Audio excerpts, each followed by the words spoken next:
బషీర్ ఎంత పని చేస్తాడా? సీడీ తెమ్మంటే మర్డర్ చేస్తాడా? ఎలాగో పోలీసుల అనుమానం రవీంద్ర మీదకి మళ్లించాను.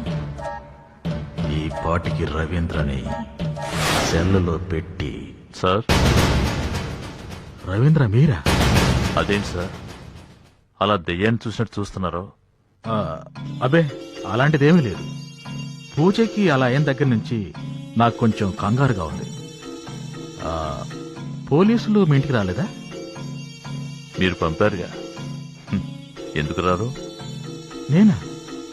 నేను పంపానా? ఎందుకు సార్ అంత టెన్షను? అడ్రస్ ఇచ్చింది మీరేగా. ఓ అదే, అవును, అడిగారు, ఇచ్చాను.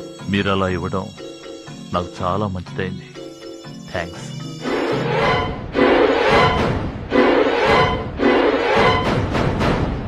మీరు పోలీసులకు నా గురించి చాలా మంచిగా చెప్పినందుకు. ఓ అదే, ఎంతైనా మనం ఒకటి కదా, ఆ మాత్రం చెప్పడంలో గొప్పే ఉంది. మీరు పోలీసులకు ఏమేం చెప్పారో అంతా నాతో వాళ్ళు చెప్పారు. వాళ్ళతో అలా చెప్పినందుకు మళ్ళీ థ్యాంక్స్. పూజ గర్ల్ ఫ్రెండ్ల గురించి పోలీసులకి ఏమీ చెప్పలేదు. అయినా పూజని మీరేం బలవంతం చేయలేదుగా. అదే ఆశపడింది, అనుభవించింది. చాలా థ్యాంక్స్ రవీంద్ర. అన్నట్టు విజయవాడలో త్వరలో ఒక బ్రాంచ్ ఓపెన్ చేయబోతున్నాను. దానికి మీరే వర్కింగ్ పార్ట్నర్.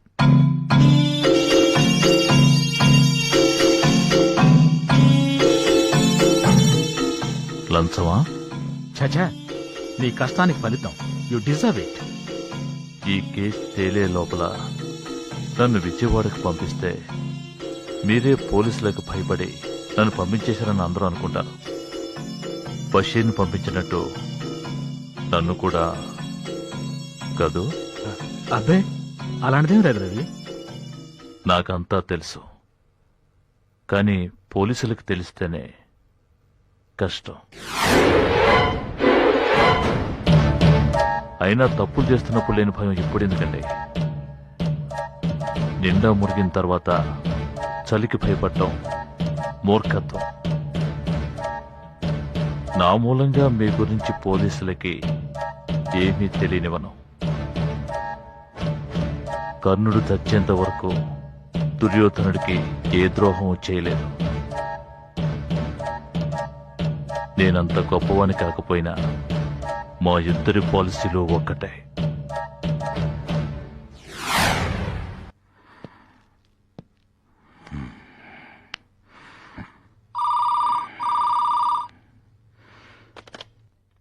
హలో, ఏయ్, ఇప్పుడేం ఆర్డర్ ఇస్తాం? అది నా ఇష్టం రా, పెట్టైపోను.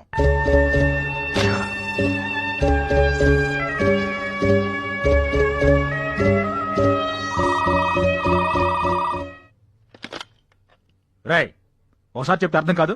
ఎదుటివాడి పరిస్థితి తెలియకుండా మాట్లాడతావే? నువ్వేనా ఇక్కడ ఎగ్జిక్యూటివా? సార్, నేను బషీర్ని. రేయ్, నువ్వా? నీకు అసలు బుద్ధి ఉందా? నా కొంప ముంచావు కదరా. ఏమైంది సార్? ఏమైందని నెమ్మదిగలుగుతావు అంటారా ఈడియట్? దాన్ని బెదిరించి డాక్యుమెంట్స్ తెమ్మంటే ఏకంగా హత్య చేసావు కదరా. ఏమిటి సార్ మీరు అనేది? పూజను నేను హత్య చేయడం ఏంటి? అంటే నువ్వు చేయలేదా? లేదు సార్, నేను ఆ ఇంటికి వెళ్లేసరికి అక్కడ ఎవరూ లేరు. డాక్యుమెంట్స్ తీసుకుని వచ్చేస్తానంతే. అయితే మన ప్లాన్ తెలుసుకొని మనల్ని ఇరికించడానికి ఎవరో కావాలని ఈ హత్య చేశారన్నమాట. సరే, ఈ గొడవ సద్దుమణికే దాకా నువ్వు నాకు ఫోన్ కూడా చేయొద్దు. ఫోన్ పెట్టాయి.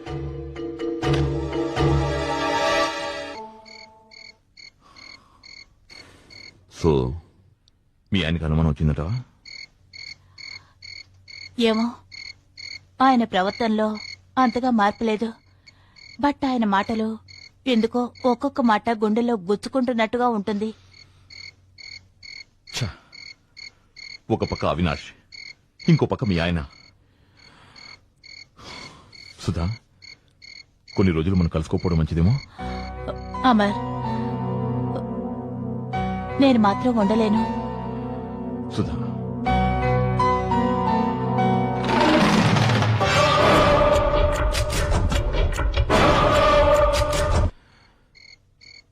మనం వెంటనే ఒక నిర్ణయానికి రావాలి. ఏదో ఒకటి చేయాలి. ఈ రోజున మీ ఆయన నిజంగా ఊరోళ్ళాడా? ఎండి భార్యతో మాట్లాడాను. ఎండీతో ముంబై వెళ్లారట. ఇలా అన్నిటికీ భయపడుతూ ఎంతకాలం? ఈ సమస్యకి ఓ పర్మనెంట్ సొల్యూషన్ కావాలి. అది వెంటనే కావాలి. అంటే మన ఆనందానికి అడ్డుపడే వాళ్ళు ఉండకూడదు. ఎస్, అడ్డొచ్చిన వాళ్ళని ఏరిపారేయాలి. సుధా, ఆలోచిస్తూ కూర్చుంటే రోజు అందరికీ భయపడి దూరంగా బతకాల్సి వస్తుంది. జీవితంతో మనం సంతోషంగా ఉండాలా వద్దా? మ్, అయితే అవినాష్కి ఇచ్చిన ట్రీట్మెంటే మీ ఆయనకి ఇవ్వాలి.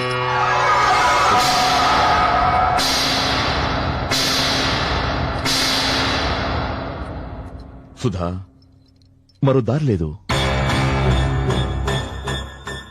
ప్లీజ్ మ్. కమాన్. ఇప్పుడు నిజంగా నువ్వు నా darling అనిపించుకున్నావు.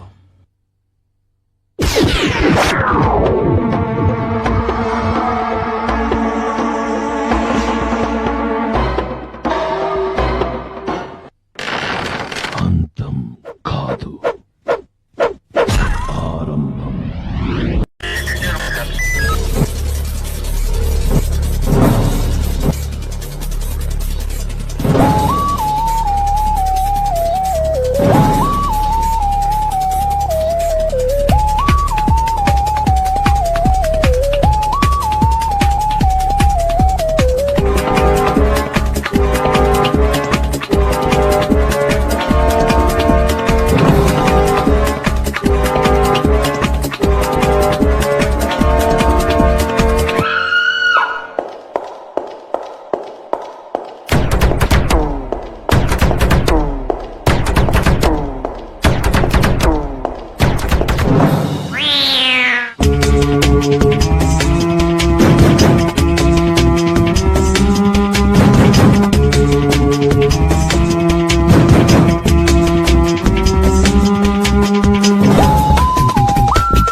If you enjoyed this video, kindly like, share, comment, and for further our interesting videos, subscribe our channel below.